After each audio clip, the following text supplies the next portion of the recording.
Mendekati akhir tahun 2022 ini, nampaknya seri HP kelas entry mulai rame bermunculan. Bahkan seri yang lebih murahnya lagi kayak Oppo A17K ini bakal bikin galau yang tadinya mau incer seri Oppo A17-nya. Karena ternyata selain jeroannya sama, bisa dibilang fitur yang didapatkan hampir nggak jauh beda. Seberapa worthkah HP entry terbaru dari Oppo ini yang dijual dengan harga 1 jutaan? Yuk kita unboxing dulu sebentar.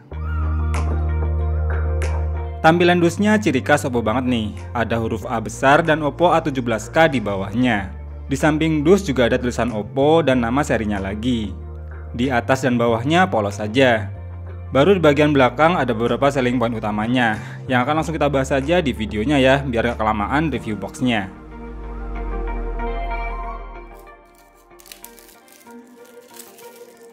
Begitu pertama kali dibuka, langsung ada dus kecil yang isinya adalah buku manual, kartu garansi, dan pin SIM tray, serta jelly case yang bahannya cukup tebal. Baru kemudian unit smartphone yang masih terbungkus plastik. Di bagian bawah ada charger bawaan berdaya 10 watt, dan kabel data bawaan yang masih bertipe micro USB.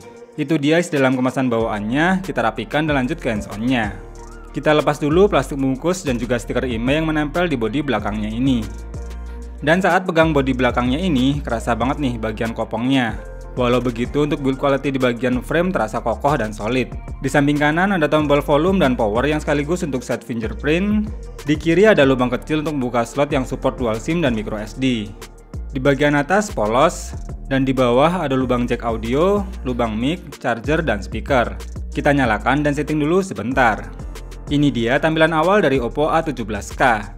Pakai interface ColorOS versi 12 yang berbasis OS Android 12 juga. Dari about phone langsung terbaca kalau HP ini menggunakan chipset MediaTek Helio G35. Memori internal sebesar 64GB-nya sudah terpakai hampir 20GB untuk sistem dan aplikasi bawaannya. Lalu untuk pilihan menu di kameranya tergolong simple dan tidak begitu banyak modenya. Ada mode foto, video yang bisa merekam resolusi 1080p di 13fps, dan 3 mode tambahan di fitur lainnya. Untuk kamera utamanya sendiri berukuran 8MP, dan untuk kamera selfie-nya berukuran 5MP berlensa wide. Berikut adalah beberapa contoh hasil jepretan dan juga rekaman videonya.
Jadi untuk kamera belakangnya kita set di Full HD.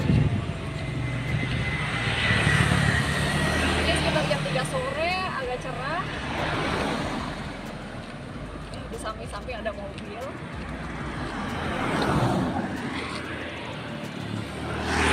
Hai guys, untuk kamera depannya aku set di 1080p. Nah ini cuacanya enak banget ya, padahal sekitar jam 3 biasanya hujan deras.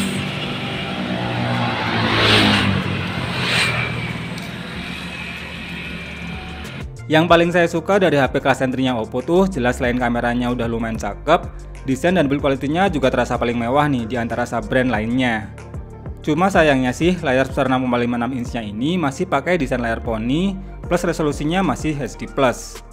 Walau begitu, kualitas layarnya udah termasuk oke nih dengan tingkat kecerahan mencapai 600 nits.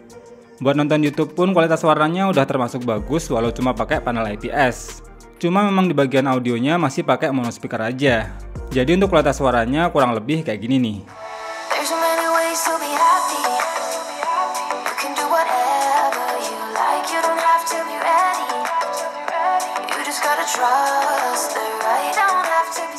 Untuk fitur sensor jarinya juga sudah punya respon yang cepat dan tingkat akurasi yang cukup akurat.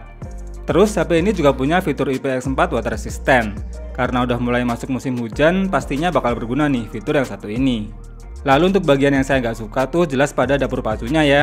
Karena mau bagaimanapun chipset sekelas Helio G35 ini terasa kurang mumpuni. Saat dites pakai AnTuTu versi terbaru, skornya hanya mencapai 114 ribuan. Kalau hanya untuk kebutuhan sosial media atau daily yang tidak begitu berat, overall performa dari Oppo A17K ini masih bisa diandalkan. Tapi kalau buat kinerja yang berat atau buat ngegame jelas kurang recommended ya guys. Contohnya kalau cuma buat main game MOBA kayak Mobile Legends ini, masih nggak masalah. Walau tetap ada frame drop di momen tertentu, namun overall masih terasa playable dan masih tergolong nyaman untuk dimainkan. Apalagi HP ini punya kapasitas baterai 5000 mAh yang tentunya nggak bakal cepet habis kalau hanya untuk daily use yang standar. Sayangnya sih belum mendukung PC yang cepat dan masih bertipe micro USB. Minus yang cukup terasa untuk sebuah HP terbaru di tahun 2022 ini ya guys. Kesimpulannya untuk sebuah HP entry dengan harga 1,7 jutaan, saya rasa Oppo A17K ini memang jadi lebih menarik dibanding seri A17-nya. Perbedaan yang paling terasa terdapat di bagian kamera dan selisih RAM 1GB saja. Jadi kalau nggak butuh hasil kamera yang bagus-bagus banget dan buat harian aja udah cukup, maka seri A17K ini udah lebih dari cukup. Buat yang tertarik membeli HP Oppo ini, khususnya yang domisili di Jogja, bisa beli di Prima Abadi ya guys. Link pembelian ada di kolom deskripsi. Terima kasih yang udah nonton video ini sampai habis, semoga bermanfaat dan sampai ketemu lagi di video berikutnya.